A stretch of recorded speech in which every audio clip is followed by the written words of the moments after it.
Hello again, everybody, and welcome to another edition of the Inside Lowell Daily Pulse. The Thursday, let me check my calendar here, May 15th edition of the Daily Pulse. I'm your host, Teddy Panos, coming to you from the Well Point Studios here in beautiful, historic, albeit rainy this morning, downtown Lowell. And today, we're going to break format a little bit. I'm not going to annoy you, I promise. I may annoy my guests, but I'm not going to annoy you because we're going to leave the political talk, we're going to leave the news talk, we're going to leave the local stuff out of it.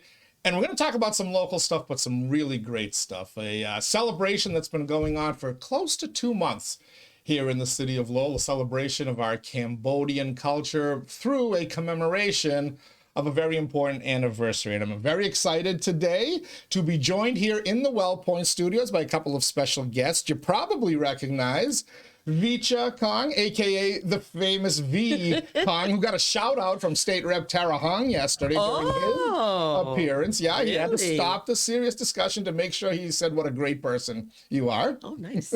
But you recognize V from the Washington Savings Bank, part of our Inside Lowell family. But also you recognize V because if you've been out and about to any event in the city of Lowell, she's there. She's representing the bank. She's representing the community. And she kind of dives headfirst into projects like the one we're going to talk about today. So V, good to have you back. It's been far too long. I know, but thank you for having us. And this is an important event, a series of events that we want to speak about. So I'm glad to be here. I'm excited to have you here. I'm also excited to meet for the first time and introduce our audience to, for the first time, Dr. Christine Hsu from the University of Massachusetts Lowell. She is a visiting faculty here. We're going to take that out. You're just, a professor of Southeast Asian studies because you're not visiting. You're going to stay here long term, aren't you? I hope so. Yeah, you actually just came here in September, right? Yes. So what is part of your role over there at the university? Oh, I have several different roles, but one of the big ones is that I'm helping to develop an Asian American Studies program there, which centers a lot on Southeast Asian Americans, including the Cambodian community. So it's been really fun so far. All right. Yeah. And have you been, I assume by this point, you've been fully immersed in our Cambodian community and Southeast Asian community here in Lowell? Yes, and all of the food and wonderful things that go along with that. So. Awesome. Yeah. Well, I'm glad you ladies are here. And we're going to talk about, I should have asked you before I hit the record button, the proper way to pronounce this. Is it Proleung Khmer? It's pronounced Proleung Khmer. Proleung Khmer. Proleung Khmer, yes, perfect. All right. I finally learned that the 𝐾𝐚𝐢𝐥𝐲, which most people say is Khmer, is actually Khmer, but Proleung Khmer. Yes. All right. Let's talk about that with V and with Dr. Hsu. First, let me just thank our Daily Pulse sponsors. We start with Ray Booten, licensed realtor in Massachusetts and New Hampshire, certified appraiser in both of those states as well. So if you're looking to buy or sell a home, a business, or a commercial property, Ray Booten is your man. You can find him easily enough. Catchy website, realestaterayBooten.com. Thanks as well to our friends at Well Point. Well Point, the only health plan offering healthcare benefits exclusively to Massachusetts GIC members. At Well Point, your whole health is their whole point. We thank Well Point for hosting us here in the Well Point Studios. We thank Ray. We've got some other sponsors to thank as well, but let's get right to the conversation here with my guests. All right, Proleung Khmer. What exactly is that for those not familiar, those not fortunate enough to have been to any of your events going on since, you go back to March 21st was our first event for Proleung Khmer. So we call it PK, just to be, but Proleung Khmer means the Khmer soul. And a couple of months ago, back actually last November, a bunch of our community members, most of us Cambodians, but we don't just have Cambodian supporters in this committee. We started the Proleung Khmer, which means Khmer soul, a 50-year journey of remembrance and resilience. So this year actually marks 50 years of when the Khmer Rouge stormed into Phnom Penh and took over, and that was the start of the civil war in Cambodia. So this year marks 50 years since that's happened. So we wanted to do something special just because it was Cambodian New Year's. but we also want to remember why we were here, how we got here, and how the Cambodian community has not just survived, but thrived in the city of Lowell. We are, again, the second largest population in the country outside of Long Beach, California. And this community, like Christine was saying, that she's pretty brand new. She's actually from California herself. She says that, it's a hidden gem, and there's just so much going on in the city, not just with the Cambodian community, but with just the city of Lowell itself. So I was actually counting because I didn't realize we did so many events. We actually had 10 events happening in the last couple months, like the last 2 months, but it's all leading up to our closing ceremony and cultural celebration on the 23rd at the Lowell Memorial Auditorium. And that's what we're here to talk about. Yeah, we're going to talk an awful lot about that, because I have learned by, being at some campaign parties and whatnot, nobody knows how to throw a party. I thought the Greeks knew how to throw a party. No. Oh, hell no. The Cambodians know how to throw a party. So we're going to talk about this one because this is a very special one on May 23rd. But I want to delve a little bit more into why all this is happening. And you thought you were going to get away without talking much today, Dr. Sue, but nobody steps into the WellPoint studios and leaves silently. V talked about the 50 years of the Civil War and the revolution and what has transpired then. And Lowellians know some of the story, especially what a lot of the folks who ended up coming to the United States had to endure. But politically, how did that part of the world get to that point where there was such a humanitarian crisis? Yeah. Oh, that's a very loaded question. How much time do you have? As much as you want, actually. You got actually another 40 minutes. Yeah. Well, actually, I'll just state it in brief, but back in the 1960s and 70s, especially in the 60s, the United States really wanted to control communism in the world. And so in Southeast Asia, they got involved in the Vietnam War, and Cambodia was actually neutral in that war. However, because it borders Vietnam, there was a lot of bombing that went on that unfortunately pulled Cambodia into the war, and a lot of Cambodians were either killed or displaced by that bombing. And it's kind of a longer story than that, but that really sucked them into it, and it led to the Khmer Rouge taking over in 1975. And from that point on, it really was just 4 years of trauma and terror. And that led to the exodus of Cambodians to places like the United States and France and Australia. But as V said, and I wanted to point out, it's not just a 50-year commemoration of the takeover of the Khmer Rouge. It's also 50 years of survival and resilience. So Cambodians started coming in 1975 with that takeover, but then they started coming in larger numbers in the 80s.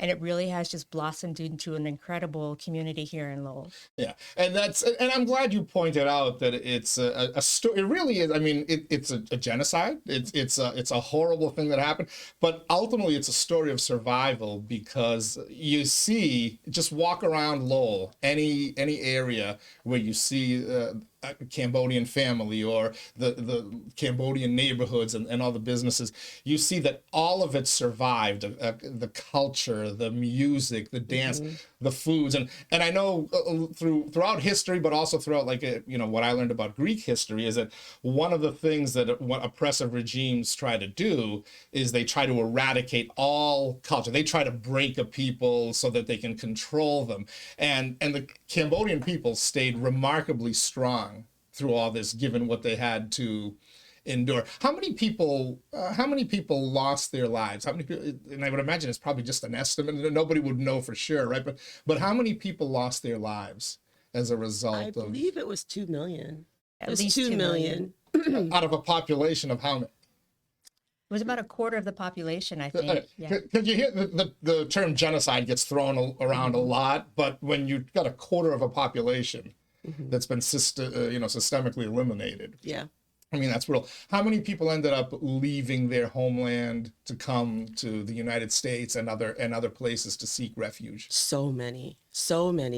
The Cambodian population currently in Cambodia So what happened was when the Khmer Rouge took over, they wanted to turn the country back into an agricultural state, if that's the right word.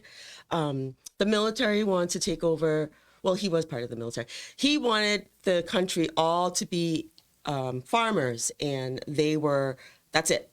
They just wanted them back into the agricultural state and farm and live your life that way. And they were going to be at the top to dictate all of that. So when they came in, they literally killed anybody with an education, doctors, teachers, artists, anybody who spoke a second language, whether it be Vietnamese or Laotian or anything like that. So really anybody who had any type of influence. So they killed off a lot of Cambodians, of their own people, and the majority that stayed were either turned into child soldiers or forced into their military. So a lot of the people that survived were young adults. Everybody else was killed off. So I'm not sure what the number is now, but that's the story for a lot of us. I'm in my 40s, and I came here when I was 3, just like so many other Cambodians in the city. Yeah. So you say Pol Pot is the infamous one of them. You know, when they talk about the worst human beings, the worst leaders, dictators in history, I've seen lists that rank like the top 10, top 5. He is on that list. How has the country changed since then? There's still anyone who watches the occasional Lowell political meeting, the city council meeting, sees some of these issues brought to the light. Yes. How much has life improved for those who were left behind and ended up having to raise families there? How far do they still have to go? Honestly, I can't answer that question. I have never been. You never went back? I've never been there. I was born in a refugee camp in Thailand. Oh, no kidding. So I'm Cambodian, but I've never been to Cambodia. And I think a lot of that has to do with obviously what's going on in the country right now too. Maybe Christine would like to. Sure. Yeah, Cambodia has come a long, long way, and I have to give props to every single person who has been part of that experience, because it's just been an amazing comeback, I guess you could say. But you have to understand that the Khmer Rouge really did everything they could to destroy Cambodian society. So, parents were separated from children, siblings were separated from each other. The entire social structure was pretty much broken down, and you don't recover from that very easily. And so sometimes we get the question, well, how come they're still talking about the Khmer Rouge now that we're in 2025? Because you don't just recover from that in a year, and they've made incredible strides, but that trauma, it's intergenerational trauma as well. So even if you weren't involved in the actual genocide, or weren't there during the actual genocide, it still affects you. So I think they've made incredible strides. I think if you go to Cambodia today, it's just like any other modern city. It's almost like Singapore in some senses. So it's definitely changed from being what they wanted to be, a completely agricultural nation, to a modern city. But there's still some ways to go. Yeah, 50 years may seem like a long time, but it's really not. I would venture to say that still every a Cambodian member or every Cambodian family who lives in Lowell, if you weren't there, like me having to come over here from a refugee camp, you had family, parents or grandparents who went through that or got affected, or if they were lucky enough to escape and come here. So it's still, it's still very recent and obviously still very raw, because everybody, I assume in your family, everybody is a survivor in some way, shape, or form, right? My parents, my mom's side of the family was very lucky that a lot of her family members are here and in France. But my dad, unfortunately, he only has 2 siblings left in Cambodia still, and they didn't make it out, but they stayed, and they're living, but they're not, they're poor and they live in the countryside. But there's 3 siblings that he lost that he still has no idea where they are. He doesn't know if they're dead or alive or where they ended up, but those are types of the trauma that Christine is speaking of, and a lot of the Cambodian community here still have PTSD about it. Some may not even want to come to these types of like.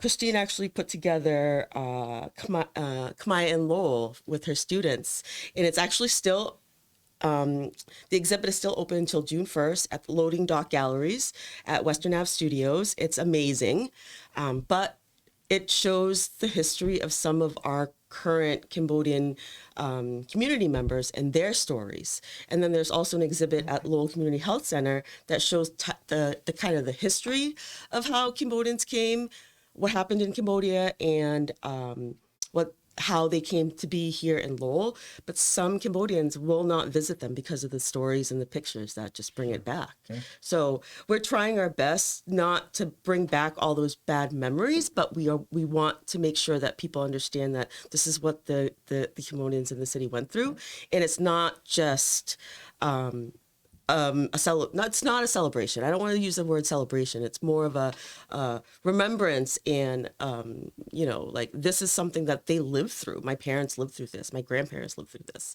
and we would not be in the city right now if they didn't find the courage to try to make it out.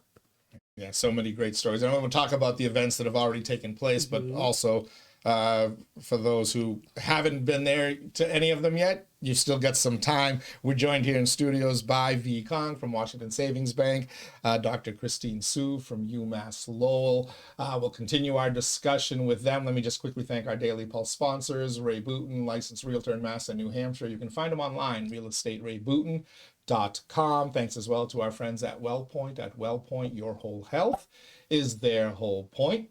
Washington Savings Bank, banking that feels like home. Make the switch now to Washington Savings Bank. TMI Properties, quality and value at every price point. Find your perfect space with TMI. Mahoney Oil, providing warmth and protection to Greater Lowell and Southern New Hampshire since 1925. The Greater Lowell Community Foundation, improving the quality of life in Greater Lowell through strategic, impactful philanthropy. Francis E. Preventure Insurance, the agency Greater Lowell is counted on to insure its most valuable assets since 1982. And by the Massachusetts Pirates, bringing all the hard-hitting action and excitement of arena football to the Middle City and to the Tsongas Center in downtown Lowell. Back with Dr. Seuss. All right, so let's tease folks and tell them about what they've already missed. But I remember your kickoff event, I believe, was March 25th, if I remember. Yes, 21st. The 21st, okay. No, we didn't have the kickoff on the 25th, sorry. That was the Khmer Literacy Arts Day was the 21st. Okay. But we actually had a launch party at Middlesex Community College on the 25th. And I remember I couldn't go. That was Greek Independence Day, so yes. I was chasing my kids around. Yes. But I heard it was very well attended. It was very well attended, and we got a group of people in the room, and we showed what we were planning for this commemoration and some of the events that we actually came up with. And it was a great attendance. People came, and a lot of stories, a lot of history. We had community members go up there and kind of just share their family stories and how they made it here to the city of Lowell. And again, that could also be seen at the exhibit at the Lowell Community Health Center. So that exhibit is, let me see, I don't want to give you the wrong dates, but the exhibit actually ends May 24th.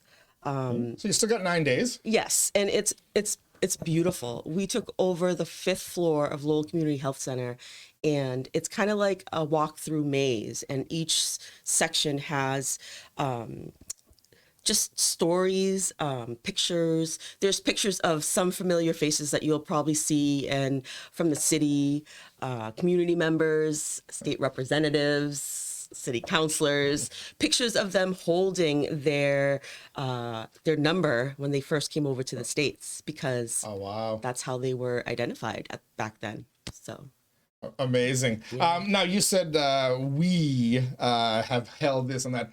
Who exactly is the we? Because I went to your website, and man, there's a lot of people that were a part of this and putting it all together, right? Yes. So it started off with just an idea between a couple of community members, Sarah Kun-Lang of UMass Lowell, Sutia Chambrun, the executive director of the Cambodian Mutual Assistance Association, Bora, his wife, Chambrun, who is the executive director of Angkor Dance Troupe, Dr. Christine Su's also on that committee, Sophie Thiem, of Enterprise Bank. So there's a bunch of us, and we kind of came together. I'm not going to take any credit. I was responsible with, I was actually responsible for the launch party. I'm the party planner. They put you in your position of strength. Right? Yes. So I co-chaired the launch party with Vidette from Middlesex Community College, Vidette Oi. And then there's separate committees planning these particular events.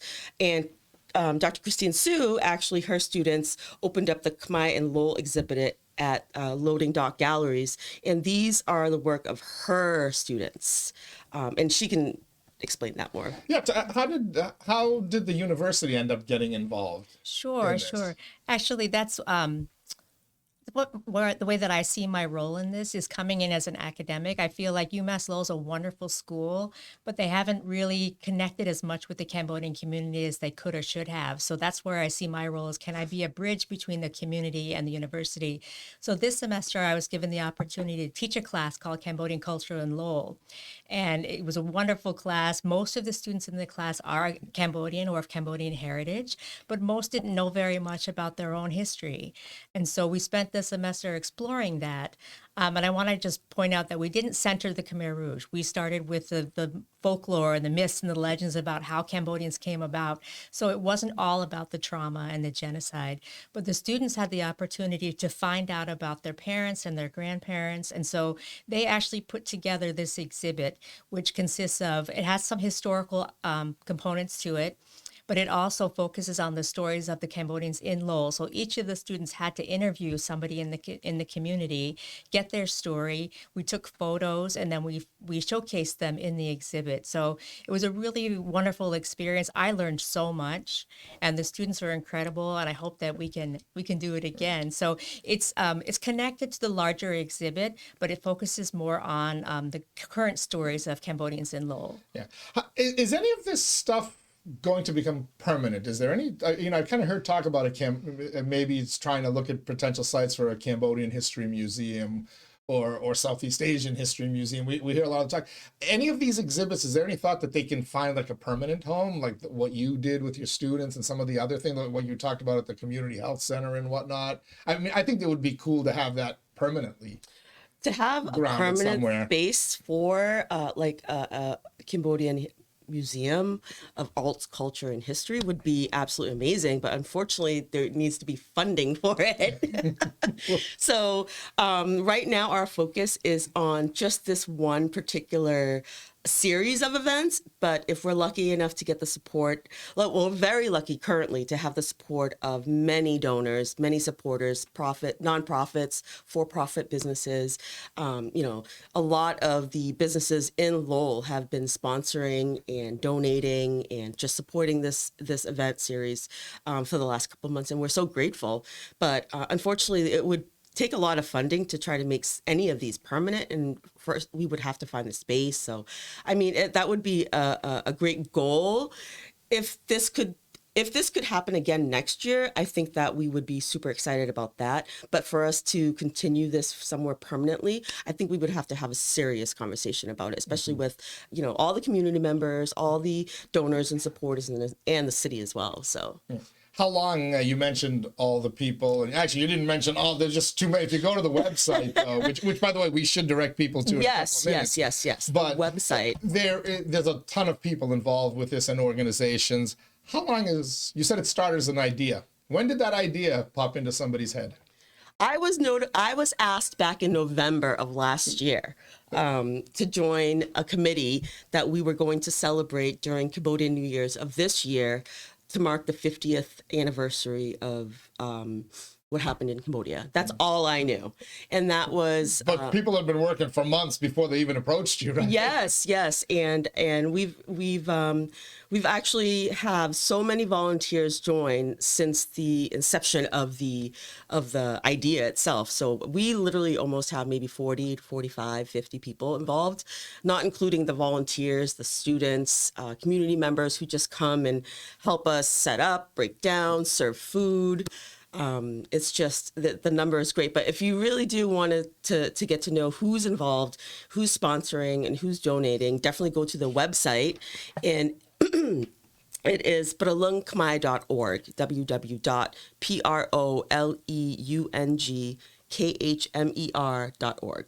And that lists all of our sponsors, all of our donors, all of the community members that are involved on the committee, any of our businesses and nonprofits that have supported us. All right. And it also lists your upcoming events. Yes. There's a couple more to go before the big bash to celebrate it, or just the kind of exhibits that are still going on? The two exhibits are still going on, the one at Lowell Community Health Center and then the other one at the Loading Dock Galleries at Western Ave Studios. There was a play that happened on Saturday, May 3rd. And then the last event will be the closing ceremony at the Lowell Memorial Auditorium. And that's coming up next weekend, next Friday. Let's talk a little bit about that. I'm going to hold up they've got these posters out and about town. And if you see that, it looks like it starts at 5 o'clock. And again, they say it's going to end at 10:30.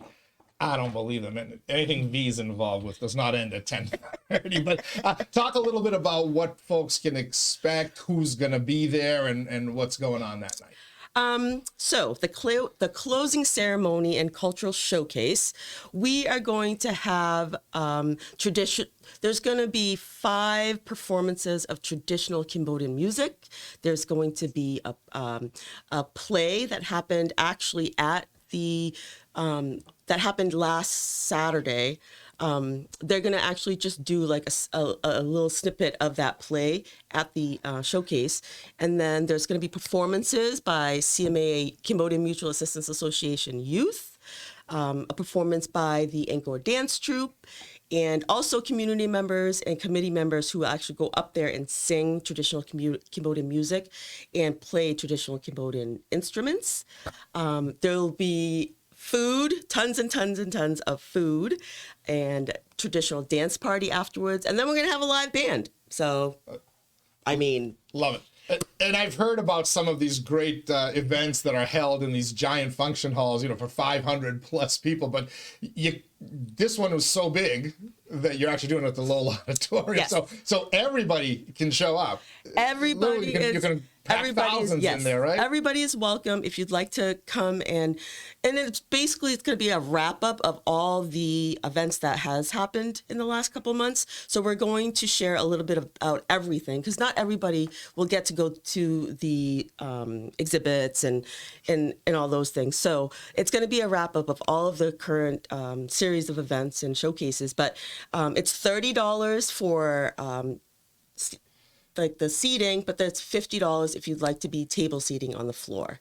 And that includes food and all the entertainment, and just, it's going to be a big party. All right, I usually have to work till 10 o'clock on Fridays. That means I can hurry up and get on over. But where's the after party? The after party, Teddy, will be at Inside Lowell. Hey, come on in. We got a bar.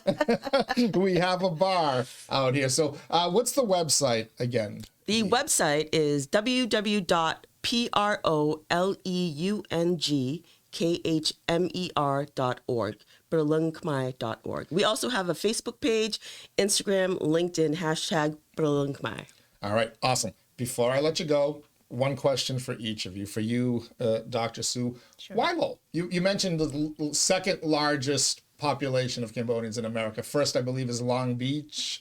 All right, but we keep saying we're going to pass them, right? At some point. I don't think so. I think you might. That should be a goal. But why those two communities in particular? Why Lowell? Yeah, well, for me, I'm from California most recently, and Lowell has always been this kind of mysterious, mysterious place that I always wanted to know about, because we always do hear, oh, the first Cambodian American mayor is from Lowell. We would hear all of these things in California about Lowell.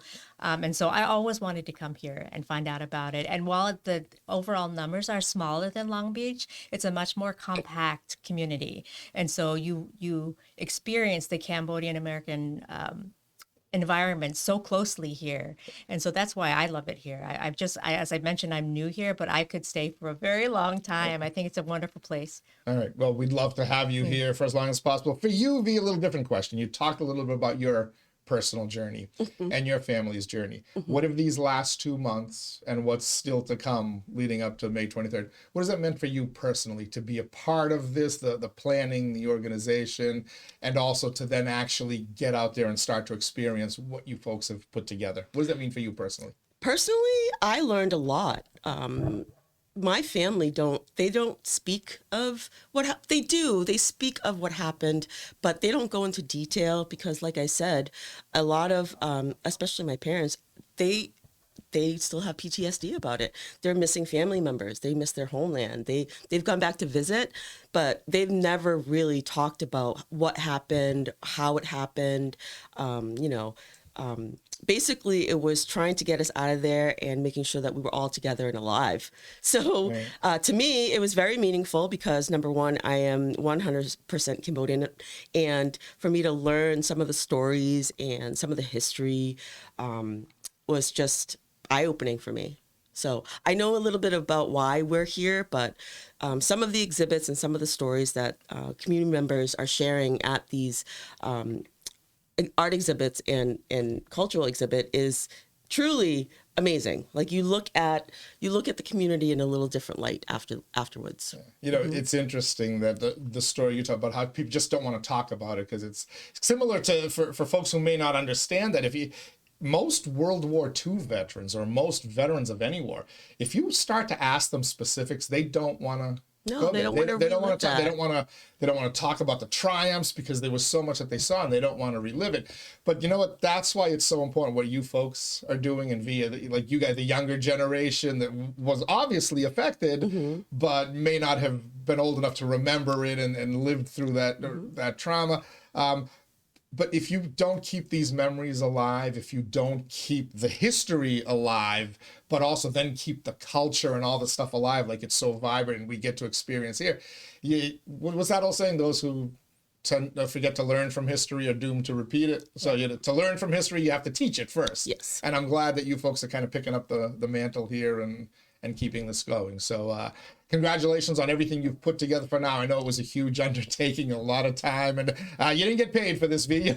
But I know your friends over there at Washington Savings Bank are great about letting you be out there in the community and they let V be V. Yes. As we like to say. But 𝐕𝐢𝐜𝐿𝐷 from Washington Savings Bank, thank you so much for joining us. Dr. Christine Sue from UMass Lowell, thank you for joining us here on the Daily Pulse as well. And again, congratulations on everything you've put together. And I look forward to crashing your party on the 23rd. Thank you. Thank you for having us. All right. Pleasure's all mine. Thank you to V. Thank you to Dr. Sue. And thank you for tuning in as well. Hopefully you learned a little bit something about our Cambodian population here in Lowell. It's so vibrant and we get to celebrate it, right? We all go to the restaurants and eat the food or go to the events and see the dance and whatnot. But there's an amazing story behind it. And as the ladies told us, it's a story of survival. Those are the best stories. Thank you for joining us here on the Daily Pulse. Tomorrow, it's Boder and Buckley. Leslie Boder and Joe Marie Buckley will be joining us here. We'll have a little Karen Reed talk. Isn't everybody talking about Karen Reed? But we'll have a bunch of other talk as well as we wrap up the week here on the Daily Pulse. The Inside Lowell Daily Pulse, as we like to say, if Lowell is your home, this is your place. Till next time, enjoy your Thursday, and I'll catch you on the other side.